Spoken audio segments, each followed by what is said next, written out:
check itself when it becomes the biggest economy on earth. That's a US fear, and therefore it's an inevitable clash. The way there was an inevitable clash between the US and the Soviet Union.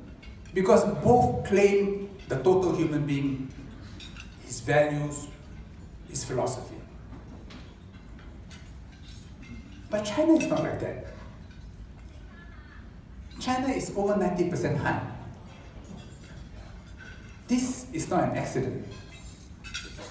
China is 90% Han, not because it's not able to incorporate many more non-Han people into its realm. It's because it doesn't want to. It doesn't want to because the Chinese people have an intricate culture of relationships. And so long as you are Chinese, Li, relationships. For a long time, Chinese dynasties had no foreign ministry. They only had a Li Bu, a ministry for rituals. Truly, you establish harmony. But if you are non-Han, well, maybe you could be semi-Sinic. Then we can still relate with you, Vietnamese, Koreans, Mongolians, and others. But if you're completely non-Han, it's very difficult. So in this popular novel, 三国演义, the Romance of the Three Kingdoms, Zhuge Liang faced this problem from the south. Meng Huo, this very troublesome tribal chief, who kept on attacking him. Zhuge Liang caught him. He said, okay, I will do it again, released him. He did it again, and again, and again. And Zhuge Liang's assistants asked him, why don't you just kill him? He said, you kill him? Then another one would take his position, maybe worse. Why don't we go in and just occupy his territory? Zhuge Liang said, is that wise? Then all the problems become our problems. And this is the reason why China is overwhelmingly Han. No Chinese leader wants to incorporate, if it could, large numbers of non-Han people. They are troublesome. And those who are within, occupying strategic regions, many of them are semi-Sinic. And after 1-2 centuries, may well be incorporated into the Han race. Okay? But the Uyghurs are a separate problem, because being Muslim is harder. But the Hui people in Ningxia, writing in Chinese, speaking Putonghua, they are Sinicized Muslims. Buddhism first went to China 2,000 years ago. Today, Buddhism is a Sinicized religion. Recently, at a big meeting of Chinese Catholics in China, Yi Zhengsheng said, it's important to Sinicize Catholicism. So if you see holy pictures in China, Jesus, Mary, and Joseph all look Chinese. Because if your gods look foreign, they are subversive. So this is a civilization which has deep instincts of its own past and of its own nature. And because of that, China will never harmonize with the rest of the world. Whether we're talking about cyberspace, cultural policy, capital markets, China will never harmonize with the rest of the world. Yes, there'll be normal traffic, but there's always a semi-permeable membrane which ensures that what is good gets in and what is considered subversive cannot get in. And because it cannot harmonize with the rest of the world, for that is in the nature of the civilization, a large part of the US worry about China is not justified. The Chinese have no wish to play the US role in the world. In January last year, Xi Jinping, in one trip, visited First Riyadh, then he went to Cairo, then he went to Tehran. In Saudi Arabia, in Egypt, with the Arab League, and in Iran, he was embraced as a great friend and as a strategic partner.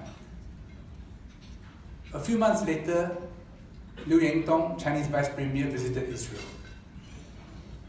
And the Israeli ambassador in Singapore told me after that there's a love affair between between China and Israel. Well, as a former foreign minister, I said that's pretty good foreign policy. I mean, everyone is your friend. But how come for the US it's so complicated? It might have been oil at one point in time, but no longer. Israel, yes, to a point. But why? Is it because the Chinese are smarter than the Americans? No. It's because there's a different starting point. The Chinese view is you can be an Islamic theocracy. You can be a sultan. You can be a brotherhood government. You can be Salafi. That's your problem. So long as you don't hurt me. If you hurt me, I may have to hurt you. But I have enough problems looking after my own family. How can I interfere in your family's matters? I've got enough headaches of my own. So they take a very detached approach from the internal policies of other countries. The Western view is, hey, this is amoral. But does the West really want China to be a proselytizing power, a missionary power? Because if it is, it's going to pervade a different set of values. And this must lead to an inevitable clash. So therefore, when the Chinese talk about a new pattern of big power relations, it's poo-pooed by many commentators, but it is actually very serious. And the problem is a lack of understanding about the nature of Chinese civilization. Many people say, oh, it's a matter of time before the renminbi will be internationalized. It will never be completely internationalized. Because if it's completely internationalized, China will lose control of its own economy. By the time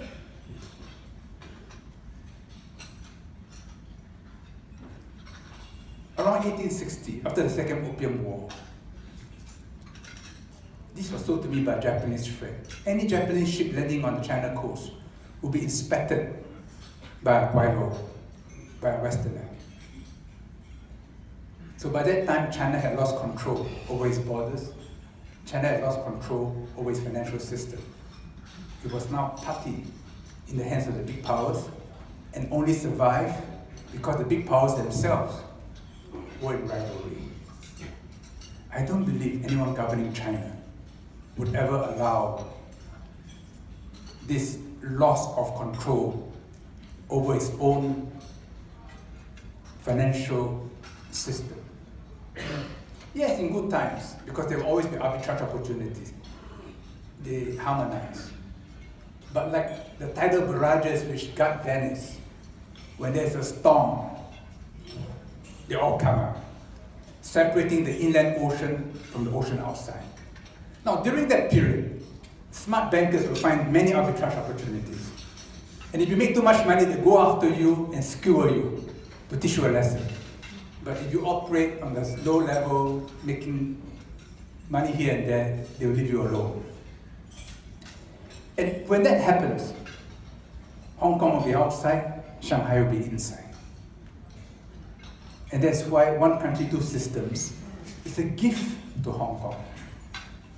And if the leaders of Hong Kong and the people of Hong Kong stop understanding this, that their prosperity depends fundamentally, elementally, on its being at the boundary, then this country will in the end revert back to China as another Chinese city. and maybe at best be a second-tier city. That's all. And you lose his special position. So, does Trump understand any of this? I don't know. But he consults Kissinger, and Kissinger does. And I've been told that he's asked Kissinger to tutor Jared Kushner. Which to me, which cheered me, because I think Jared Kushner will play an important role, being trusted within the inner circle.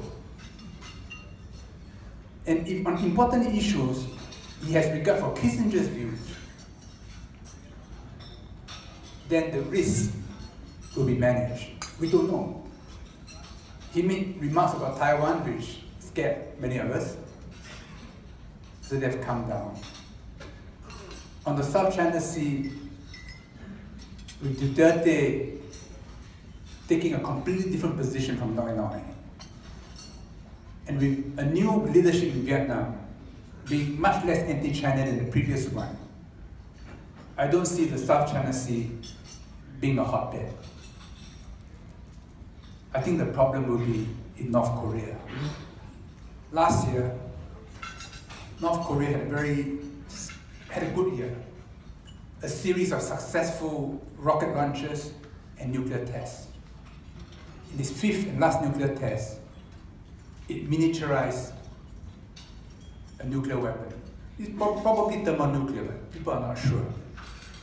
Miniaturize it, more devastating than Hiroshima, which means you can put it on a ballistic missile. And North Korea now has a medium ballistic missile capability. Kim Jong-un said that he's looking forward to an ICBM test.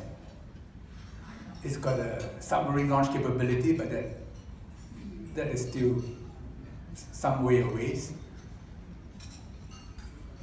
What Kim Jong-un wants is to be able to take out Seattle. That's all he needs. You can kill me, but I take out one eye. If it's Seoul or Tokyo, well, that's a different level of problem. But talking to my American friends, this has become almost an obsession. How do you prevent North Korea from having such a capability? And they say China must help us. If you don't, we'll go after you on other fronts. China's view is we can do something, but we cannot expect North Korea to give up its nuclear card when it's the only card it has. And up till now, there's only an armistice. There's no peace agreement between the US and North Korea. And the Chinese are telling the US, no, we have to consider this. Because otherwise, how can we get the North Koreans to disarm? To disarm as a precondition to negotiation is absurd. So we don't know. Many things that happened this year. If there is miscalculation, if there's an escalating series of accidents which get out of control, and there is a major conflict between China and the US, I think all of us here, all of us without exception, will have a miserable time. Singapore, Hong Kong, Harvard. Can you imagine Berkeley? The number of Chinese students there. And let's say you're not the PRC passport holders, but you're now American. You think US national security doesn't know that? You're Hong Konger, you're Taiwanese.